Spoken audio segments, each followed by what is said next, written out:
Guys आज अहिले रातिको कति बज्यो नि हेर्नुहुन्छ रातिको 4 बजेको छ अनि हामी आज रात अनिदो बजेको छौँ। आज फेरि भाइहरूसँगै अनि क्रेजी कुरा गर्ने भन्यो अन्त भएर सब माथि खान म नि उडी लाएर माथि जान्छु त्यसपछि हुन्छ फोन आइसक्यो छ गाइस यसको तल पनि तल कि अब हामी अब सिधै भ्लगिङ अब बिहान च्यान डाँडा गइन्छु त्यही गरौँला है ओके गाइस ग्याङ्स्टर प्याराडाइजमा आइसकेको छ पवन काकी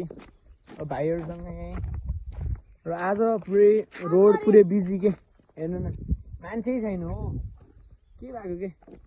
म हिँडेको थाहा पाए जस्तो छ सबलाई आवाज त भइहाल्यो होला आज छुट्टी होइन साँच्चै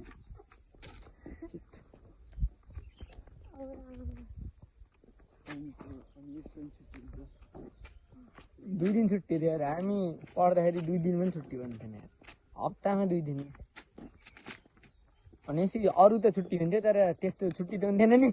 के यस्तो बालेन सरकार हेर छिटो आएन त्यो पनि केही छैन अब छुट्टी 3 महिना हुने गरे त्यही भएर अब के गर्ने भनेर सोचिरहेको छु अनि हिजोको ब्लग हालौँ कि नहालौँ भयो कि किनकि त्यो क्यामेराको एङ्गल हुन्छ नि त्यो बिग्रिएछ कि यताउता भएछ त्यही भएर हामी हिजो फेरि डर रमाइलो भएको थियो हिजो कहीँ फुड फेस्टिभलमा गएको थिएँ रमाइलो थियो डर भएको थियो तर ब्लग पनि खत्रै भएको तर एङ्गल मिलेन कि त्यही भएर हालौँ कि नहालौँ भएको यसो कमेन्ट गर्नु न हाल्ने भयो हालौँ ल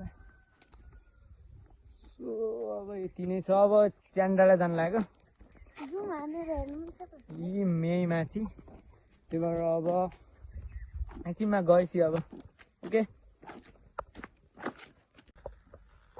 चलो गाइस हामी अब यहाँ कब्रिस्तानमा आइसकेको छौँ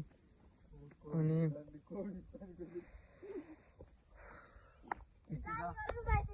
च्यान्डाला चाहिँ यहाँ माथि छ तर अब भाइले छोड्नु पर्ने भएकोले हामी अब यहाँ अङ्कललाई कुरिरहेछौँ सो एकछिनमा हामी माथि पुग्नेछौँ तर कहिलेसम्म हुन्छ यो पर्खाउने काम we are just waiting for everyone is work so भन्ने बिहान आउनु होला यस्तो चिसो मिठो हावा लाग्छ यत्रो आउनु पनि ठिकै हुँदो रहेछ न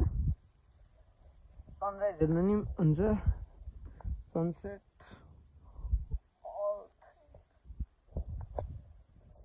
पुरै देखिने तर क्या धमिलो देखियो यार पुरै होइन कि आँखाले चाहिँ कि पानी पर्दाखेरि आउनुपर्छ